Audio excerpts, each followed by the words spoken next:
పచ్చి వ్యభిచారే ఈ మాట అంటున్నా. దౌర్భాగ్యుడా, పట్టెడన్నం ఎప్పుడన్నా పెట్టావరా ఆ బిడ్డకే?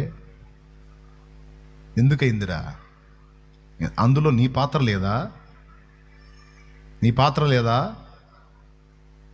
కొవ్వెక్కి కొంతమంది వ్యభిచారం చేస్తే కన్న బిడ్డలకి పట్టెడన్నం పెట్టడానికి పని ఎండయ్యా అని పోతే పోయినోడల్లా ఆశిస్తాడు కదరా.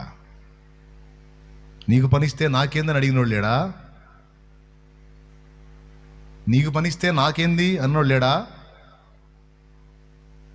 ఇంటికి వస్తే అమ్మా ఆకలవుతుందమ్మా అని పిల్లలు, భర్త లేడు, ఒకవాళ్ళేమో తాగి వదిలిపెట్టి వెళ్ళిపోయి విడాకులు తీసుకుంటే ఒకవాడేమో చనిపోతే,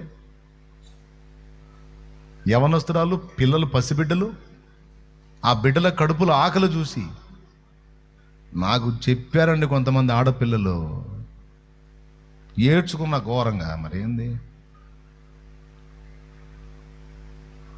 అన్నా, కోవికి కాదన్నా. ఒక సోదరు వచ్చి చెప్పింది, వ్యభిచార పాపం చేస్తున్నానన్నా నేను నా పిల్లల కడుపు కోసం, నా బాధల నా వెన్నునడుగన్నా చెప్పిద్దంది. నా గుండె పగిలిపోయింది. నేను పాపమే చేస్తున్నా.